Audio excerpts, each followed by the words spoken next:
ഉമ്മാന് പകരം കൊടുക്കാൻ എന്റെ കയ്യിൽ എന്താണുള്ളത്? ഉമ്മ നൽകിയ അമ്മിഞ്ഞ പാലിന് പകരം കൊടുക്കാൻ എന്റെ കയ്യിൽ സാലറീസുകളില്ല, എന്റെ കയ്യിൽ കറൻസികളുടെ ശേഖരമില്ല. എത്രയെത്ര കോടാനക്കോടി കൊണ്ട് ഉമ്മാന്റെ മടിത്തട്ട് എറിഞ്ഞാലും ഉമ്മ തന്ന ഒരു തുള്ളി അമ്മിഞ്ഞ പാലിന് പകരമാകില്ല. പ്രപഞ്ചത്തിൽ ഒന്നുമില്ല. ഉമ്മ നൽകിയ ചുംബനങ്ങൾക്ക്, വാപ്പ നൽകിയ കരുതല സ്പർശങ്ങൾക്ക് പകരം കൊടുക്കാൻ ആധുനിക ലോകത്തിൽ കുന്ത്രാണ്ടവും കണ്ടുപിടിച്ചിട്ടില്ല. പാതിരാറിന്റെ സമയങ്ങളിൽ ഞാനും നിങ്ങളും ഉറക്കമൊളിക്കാറുണ്ടോ? മുഅ്മിനീങ്ങളെ, ഉമ്മമാരെ നോക്കുവീ.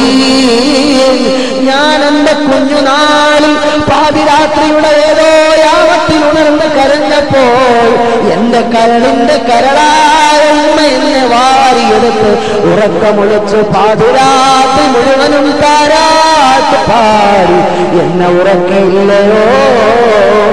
ഈ താരാട്ട് പാട്ടിനേക്കാൾ മധുരമായൊരു പാട്ട് ഞാനോ നിങ്ങളോ കേട്ടിട്ടുണ്ടോ? ഉമ്മ തന്ന അമ്മിഞ്ഞ പാലിന്റെ മധുരത്തെ പോലെ മധുരമുള്ളൊരു പാനീയം ഞാനും നിങ്ങളും കുടിച്ചിട്ടുണ്ടോ? അതിനുമ്മാക്ക് പകരം കൊടുക്കാൻ എന്റെ കയ്യിലെന്താണ്? ആ ഉമ്മാക്ക് തിരിച്ചു കൊടുക്കാൻ എന്റെ കയ്യിലെന്താണ്?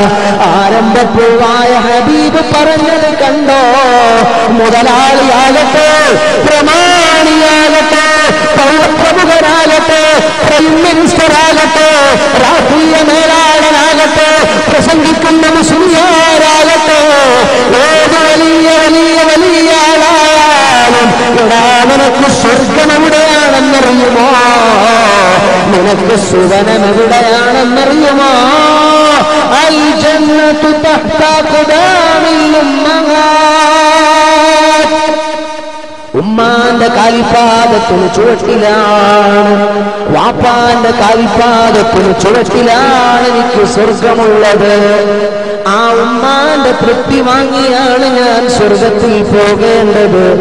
ആ വാപ്പാന്റെ തൃപ്തി സമ്പാദിച്ചാണ് ഞാൻ സ്വർഗത്തിലെത്തേണ്ടത്. അല്ലെങ്കിൽ എനിക്ക് സ്വർഗം അന്യമാണ്, അല്ലെങ്കിൽ എനിക്ക് നരകമാണ്.